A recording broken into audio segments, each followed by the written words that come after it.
Hi, this is Dr. Mark Hyman. Today I'm going to tell you 6 reasons why you should avoid dairy. Got milk? Well, these days it seems like almost everybody does. Celebrities, athletes, even former President Clinton's head of Health and Human Services, Donna Shalala, are all proud to wear the white milk mustache. After all, everybody knows that you need milk to be healthy, right? Not necessarily. Sure, dairy is nature's perfect food, but only if you're a calf. If that sounds shocking to you, it's because very few people are willing to tell the truth about dairy. In fact, criticizing milk in America is like taking on motherhood, apple pie, or baseball. But that's just what I'm about to do. Based on the research and my experience in practicing medicine, I typically advise most of my patients to avoid dairy products completely. I like ice cream just as much as the next person, but as a scientist, I have to look honestly at what we know. In just a second, I'll explore the many ill effects that are documented from eating dairy. Now, that advice flies in the face of the new up-to-date food pyramid from the United States Department of Agriculture. Now, the USDA's food pyramid recommends drinking 3 glasses of milk a day. What's wrong with that? Well, for one thing, it's a recommendation that's not based on strict science. And some of the experts who helped create the pyramid actually work for the dairy industry, which makes the U.S. Department of Agriculture recommendations reflect industry interests, not science or our best interest. In fact, Dr. Walter Willett, the second most cited scientist in all of clinical medicine and the head of nutrition at Harvard School of Public Health, is one of the most vocal critics of the U.S. food pyramid.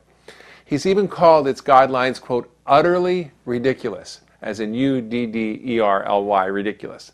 That's not something a Harvard scientist says lightly, but Dr. Willett's right. The pyramid just isn't based on key scientific findings about health. Just take a look at some of the pyramid's recommendations and why I disagree with them. 1. Consume a variety of foods within and among the basic food groups while staying within your body's energy needs. Sounds sensible, but which food groups? If you choose dairy, meat, fats, and carbohydrates, the perfect meal could be a cheeseburger, milkshake, fries with ketchup. Let's face it, potatoes and tomatoes are vegetables, right? And they're the 2 top vegetables eaten in America. Generic advice like that is pretty meaningless and potentially harmful. The second bit of advice is control your caloric intake to manage your body weight. Again, sounds pretty good, but as I wrote in my book, Ultra Metabolism, even the best trained nutritionists and dietitians cannot come close to correctly estimating their own caloric intake in a day. And is it okay to consume all of my calories from cola or ice cream as long as I stay within my caloric needs? Of course not. So this is more useless advice.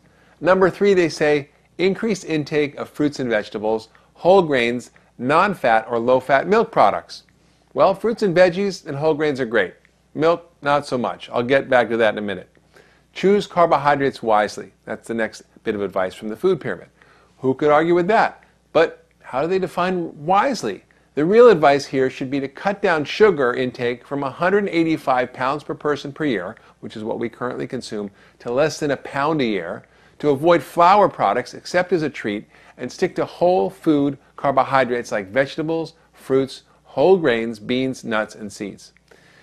The next bit of advice is to choose to prepare foods with little salt. Not bad advice, but what if most of the food you eat is packaged or processed foods that you don't actually prepare and are full of salt?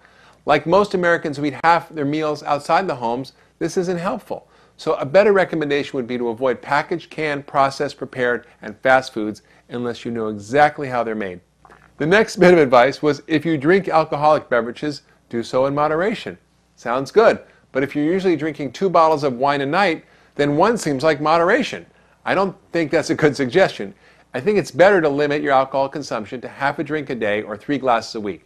That seems to have the most benefit with the least risk. The next tip is don't eat unsafe foods. Well, of course you shouldn't leave your egg salad in the hot sun or toss your salad with hands that just handle raw chicken coated with salmonella. But the food pyramid guidelines don't mention pesticides, hormones, antibiotics, genetically modified foods, despite scientific evidence of their harm. Shame on the USDA. You can now see why I have a big problem with the food pyramid. Mostly its guidelines try to sound sensible while still protecting the interests of the food industry, the agriculture industry, and all the lobbyists paying for the elections of Congress. Everybody's happy, right? Well, I'm not, and you shouldn't be either. The public just isn't served by this watered-down, confusing, useless pyramid. Worse, some of the recommendations are downright harmful, like the one to drink more milk and dairy products. According to Dr. Walter Willett, who has done many of the studies and reviewed this topic extensively, there are many reasons to pass up milk, including 1. Milk doesn't reduce bone fractures. Contrary to popular belief, eating dairy has never been shown to reduce fracture risk, but dairy may actually increase the risk of fractures by 50%, according to the Large Nurses' Health Study. Less dairy equals better bones. Countries with the lowest rates of dairy and calcium consumption, like those in Africa and Asia, have the lowest rates of osteoporosis. Next thing is that calcium isn't as bone protective as we thought. Studies of calcium supplementation have showed no benefit in reducing fracture risk. Vitamin D, on the other hand, appears to be much more important than calcium in preventing fractures. Also, calcium may raise cancer risk. Research shows that higher intakes of both calcium and dairy products may increase a man's risk of prostate cancer by 30 to 50%. Plus, dairy consumption increases the body's level of insulin-like growth factor 1, a known cancer promoter. Calcium has benefits that dairy doesn't. Calcium supplements, but not dairy products, may reduce the risk of colon cancer. And another problem with dairy is that not everyone can stomach dairy. About 75%, or 3/4 of the world's population, is genetically unable to properly digest milk and other dairy products, a problem called lactose intolerance. So based on such findings, Dr. Walter Willett has come to some important conclusions. 1. Everybody needs calcium, but probably not as much as our government's recommended daily allowance of 1,500 milligrams a day. 2. Calcium probably doesn't prevent broken bones. Few people in this country are likely to reduce their fracture risk by getting more calcium. 3. Men may not want to take calcium supplements. Supplements of calcium and vitamin D may be reasonable for women. And 4. Dairy may be unhealthy. Advocating dairy consumption may have negative effects on health. Now, this is from Dr. Walter Willett, not me, so you should think about your next glass of milk. If all of that isn't enough to swear you off milk, there are a few other scientific findings worth noting. First, the Federal Trade Commission recently asked the USDA to look into the scientific basis of claims made in their milk mustache ads. The panel of scientists stated the truth clearly. Number 1, milk doesn't benefit sports performance. Number 2, there's no evidence that dairy is good for your bones and prevents osteoporosis. In fact, animal protein in it may actually help cause bone loss.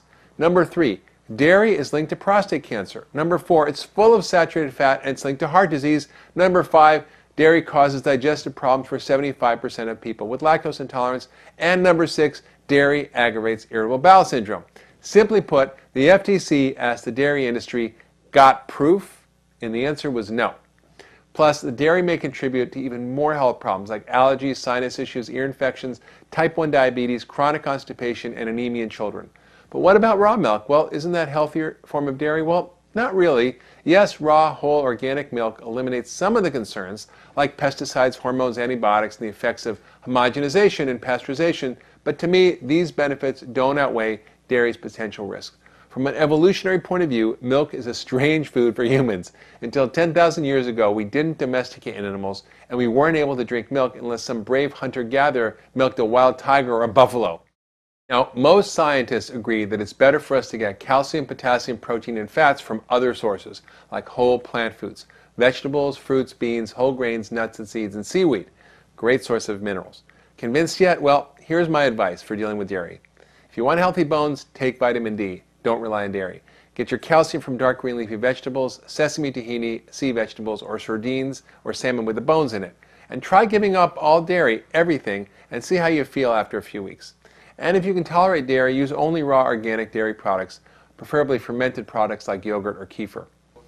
Still got milk? I hope not. Remember, dairy is not crucial for good health. I encourage you to go dairy-free and see what it does for you.